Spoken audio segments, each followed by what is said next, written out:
Kamusta mga sir and ma'am? In this video, isi-share ko ang aking journey papunta sa second highest point sa Atok Benguet. Ito, panoorin nyo. Alas 5 ng umaga ako nag-ride out mula Baguio. Inahon ko muna ang warm up ng San Luis hanggang makarating ako ng Arco ng Baguio sa Nagilian Road. Tapos, kumaliwa na ako sa Ferguson Road papuntang Camdas. Kung saan, first time kong madaanan ang overpass na ito na nakabike. Tapos, nakarating na ako ng Arco ng Trinidad. Dire-diretso lang hanggang umabot sa KM6.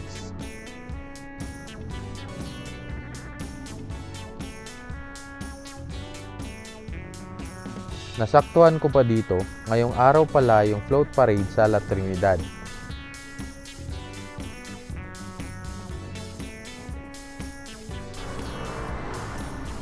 Let's go! Pagdating ko ng provincial capital, kumanan na ako. Maiikling ahon ang sumalubong sa akin sa daan na ito. May nadaanan pa akong panaderya dito at di ko matiis ang amoy ng bagong lutong tinapay kaya binalikan ko muna. Saktong hindi pa ako nag-aagahan. Diretso lang ulit hanggang makarating sa intersection ng Bakal, Silan at daan papuntang Atok. Lumusong lang ng konti at nakarating na ng toll gate na ito. Siguradong hindi ka mawawala kapag nadaanan mo na to. At paglampas mo nga dito, ibig sabihin yan magsisimula na ang mga ahon.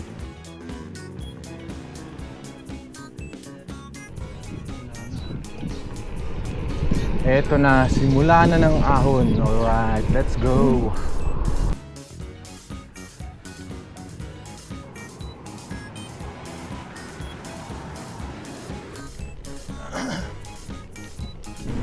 Ambassador. Alright. Dito tayo sa Ambassador. Ang daming brownie pala dito. Brownie. Huwag kang hahabol. Brownie, relax ka lang, brownie. Huwag kang hahabol. Alright. Bayo Ngabong. Santo Niño, Coros.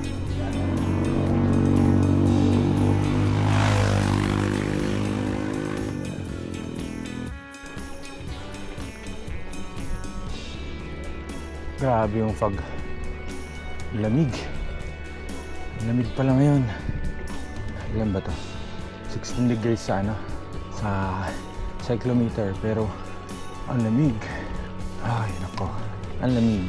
Nakaka almost 18 kilometers na tayo. 7 kilometers to go bago magpahinga. Alright, let's go, so go.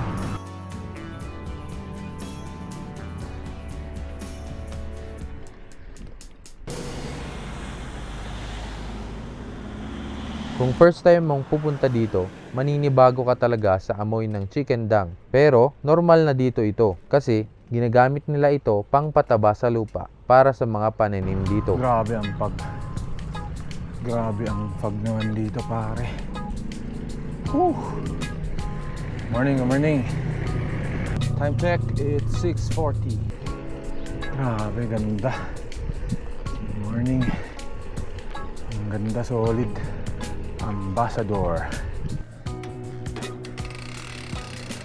Hinto lang saglit at kuha ng picture sa Sigad Tublay. Then larga na ulit.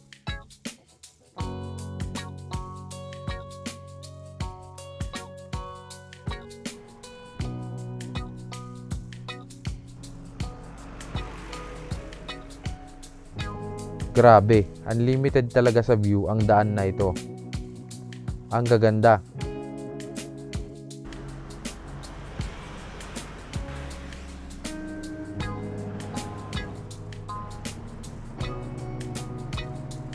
Tukod lang ulit para makapahinga, tapos diretso na ulit.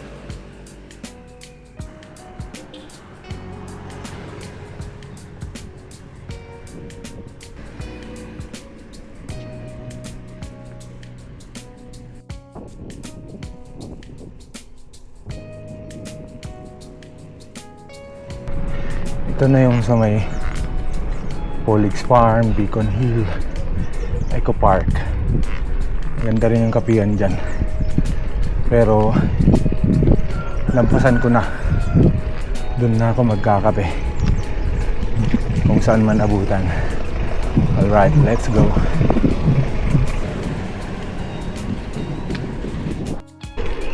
Medyo gutom na ako pero nabaon pa pala ang tinapay. Ito muna, hanggang tagal. Right.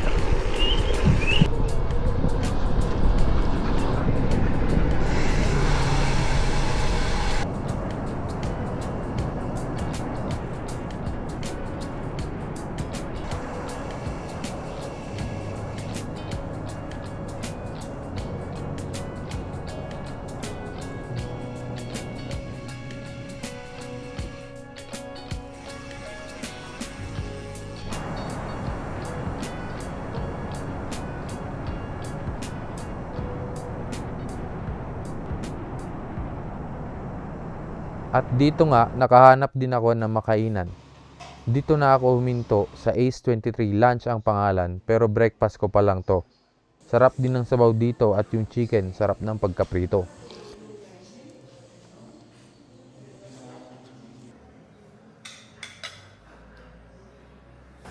After ng loading, larga na ulit.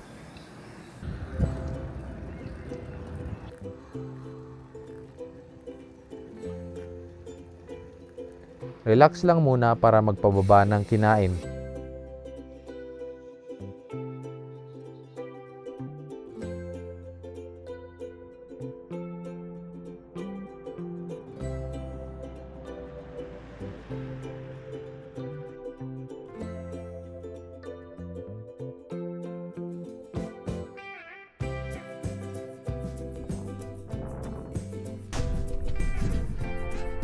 Alright,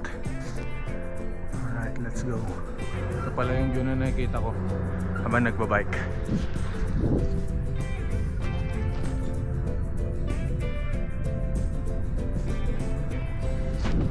Alright, let's go. Sa go.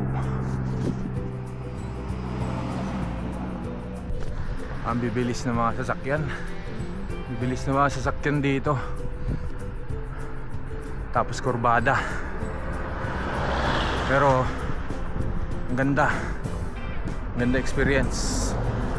Ang ganda experience. Alright. Let's go sa go.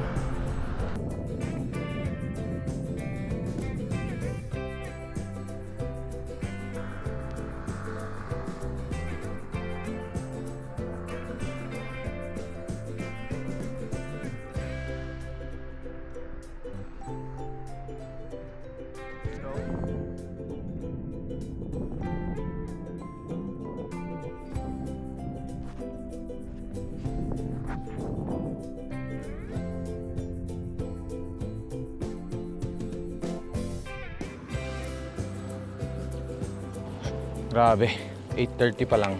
Pero tirik na yung araw. Ang sakit. Masakit sa balat.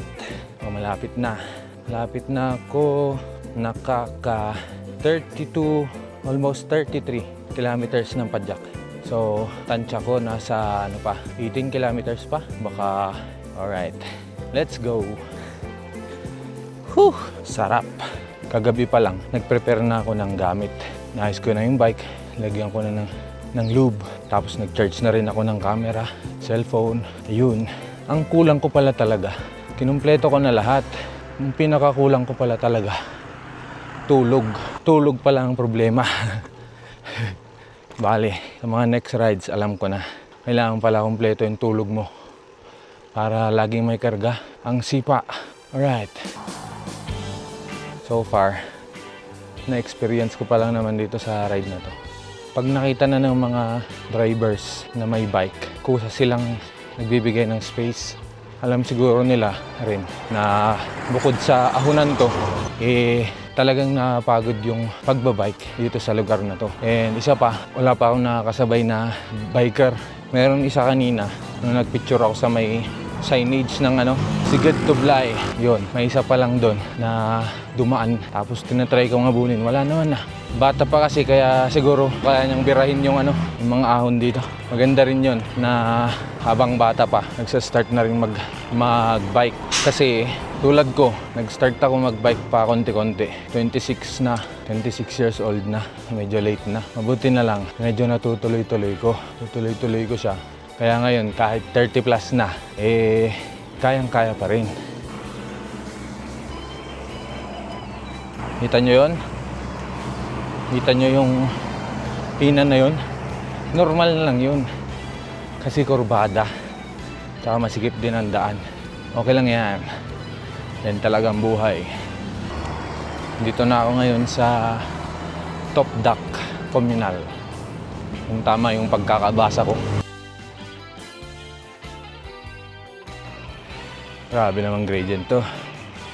Lumalaro sa 10, 11. Aray. Grabe, walang tigil ang ahon dito. Konting recovery, tapos ahon na naman. Isang siko, ahon na naman. Alright! Pero malilibang ka sa view. Grabe, ang ganda ng view. Tingnan nyo. Grabe naman yan, oh. Oh. Yan ang view na inaahon mo. Let's go.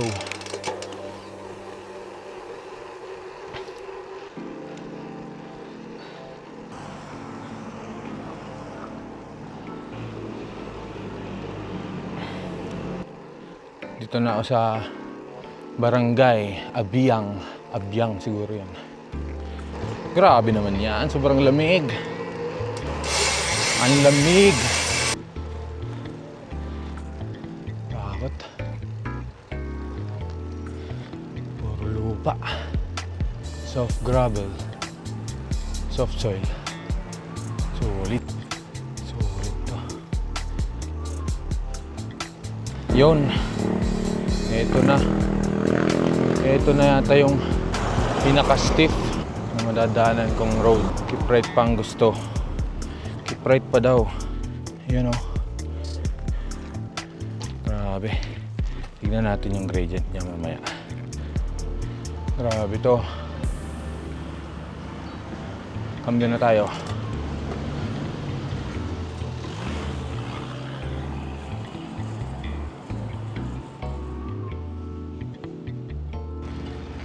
Taas naman nito.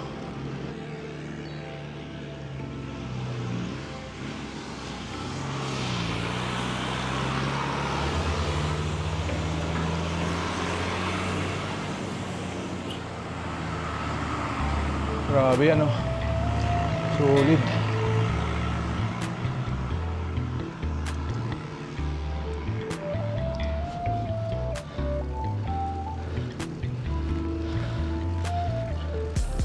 Magtatahi yata ako dito. Ay, 18.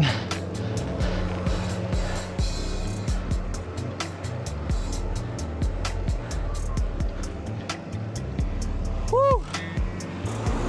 Grabe, 18. Sakit mo sa tuhod, pare. Yun, pinaka-stiff na inahon ko ngayon. Araw, alright. Steep pala, steep. Time check, it's 9:30 and nakaka 45 kilometers na mula nung ride out. So may natitira pa akong 5 kilometers siguro, tansya ko lang. Pero naka-base lang ako sa cyclometer. Alright, let's go, malapit na siguro to. May 5 kilometers pa.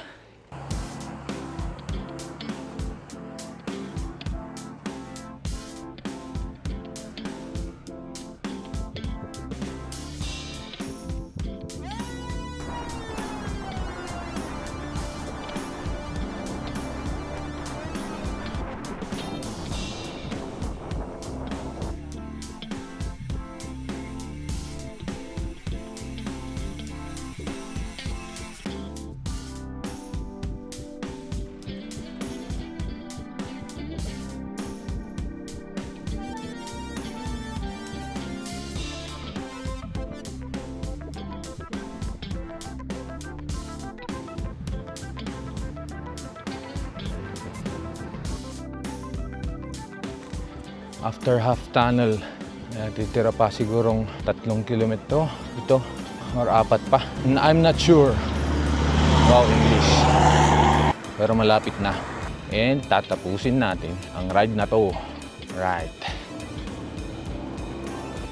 Ayun. Meron pa palang asfalto dito. Ginagawa na asfalto. Yun. Hindi ko na alam kung anong part to. Abong by the road travelers in yata to. Yun. So, nakaka 50 kilometers na ako. Minto kasi ang init. Tutok na tutok yung araw. And time check, it's 10:25. Yun, hindi ko sure kung kita to pero nandun ako galing sa baba. Upon checking sa aking Google Maps, kahit walang internet, malapit na ako. Yun lang, yung mga ahon pang natitira. Pero malapit na. Right.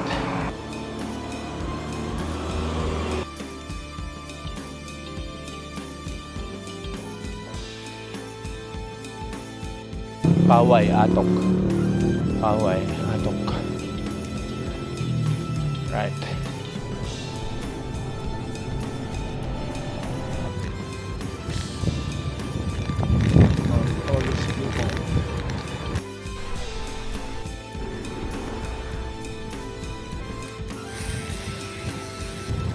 Yun.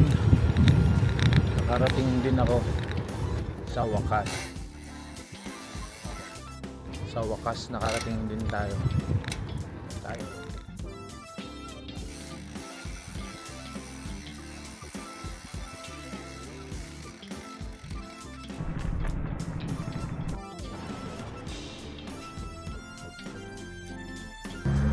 After 54 kilometers, nakarating din tayo sa second highest point dito sa Atok. And babalik na ako. Alright, let's go.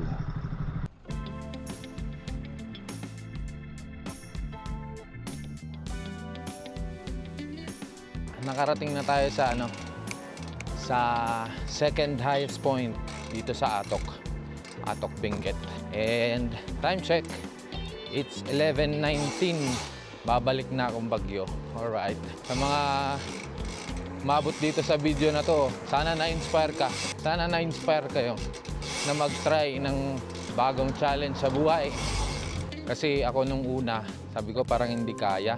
Kasi ang balak ko talaga, 100 kilometers papunta pabalik. Nagdadalawang isip ako, baka hindi ko kayanin. Kasi first time kong gagawin to. At ito na rin siguro yung pinakamahaba na bike ko. Pinakamahabang saddle time. Ang goal ko naman ngayon, matapos yung next na 50 kilometers pa uwi. And sana hindi umulan para goods na goods tayo. Alright. Lagi ka lang maniniwala sa Panginoon at sa sarili mo na kaya mo. At ito lang lagi niyong tatandaan. Hindi mo malalaman na kaya mo ang isang bagay kung hindi mo susubukan. Alright, let's go.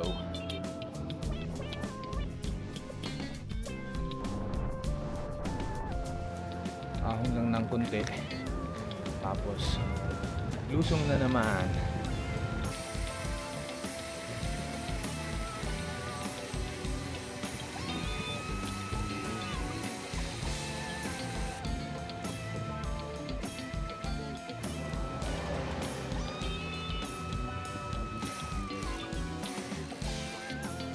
Ito na nga ba yung sinasabi ko? Parang uulan na. Kanina pa ako naghahanap ng kakainan. Wala man lumilitaw na kainan dito. Nung pababa ako, ay nung paahon ako, ang dami. Pero ngayon wala. Yun lang, kagutom din pala. Dapat pala kumain na ako dun kanina sa taas. Bali na, may mahanap din ako dito. Alright.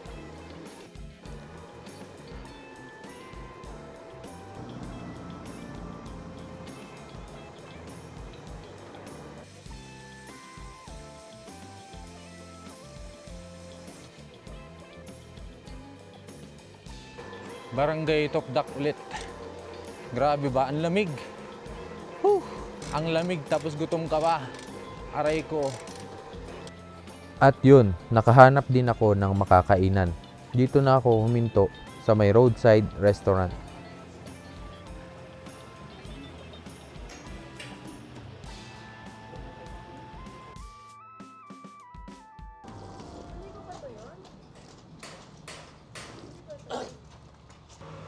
After ko kumain dun sa roadside restaurant ba yun, inantok ako. Di pa ako nakaka 5 kilometro. Kailangan ko magkape. Kaya dito muna tayo sa Northern Home. Kape lang. Sabi nakakantok. So far, nakaka 80 kilometers na tayo. Ang goal ko na lang is makauwi before 5. Grabe kantok. After magkape, ahon na naman. Alright, let's go. Parang mas okay na yung feeling ko ngayon. Grabe antok ko kanina. Time check, 2:16. 80 kilometers. Alright, let's go na. Ito na yung siko. Sitio Sayat ba yan? Sitio Sayat? Huh? Oo nga no. Sitio Sayat. Bakit kaya Sayat nung tawag no? Sa amin sa pag Ilocano ka, ang ibig sabihin ng Sayat sa Ilocano ay malandi. So ito, pag Tagalog, Sitio Malandi. Alright. Actually, nililibang ko lang yung sarili ko kasi malayo-layo pa ako. Sabi mo na 30 kilometers hanggang bahay pa. Ay nako, yan na naman tayo eh. Nasabihin ko sana babalik ako pero pabalik na ako eh. Ay, uwian na. Uwian na, let's go. Another Lusong, let's go! Fake lang pala. That's a fake Lusong. Aw na naman. Alright, let's go. Ingredient niya. Maglalaro sa 11, 12. Ay nako. Kailan ba matatapos tong ahon na to? Naging 14 na. Ano ba to? Takbong 20 lang. Alright. Let's go. May ahon pa kaya? Sana wala na. Sana wala na. After mahabang lusong, nandito na ulit tayo sa National Tollgate, Baguio Bontoc Road. Alright, let's go. Lapit na. Dito tayo ngayon sa Silan. May natitira pang 15 kilometers pa uwi. And umambon na. Iayos ko lang yung mga mababasa. And diretso na ako uwi. Siguro dun ko na i-end yung vlog. Alright, let's go. Ayun na nga, inulan na. Inulan na tayo. Ayoko na uminto, gusto ko nang makauwi. Kaya bahala na. Bali nang mabasa. Bali mga ano na itong mga gamit eh. Naka-safety. Ang problema, malakas na. Ito muna yata ako ah. At yun na nga, dahil inulan tayo, punta tuloy tayo sa expensive place. Ayan o, patilahin ko lang ng konti yung ulan, banat na ulit. Ayun, Trinidad na. La Trinidad.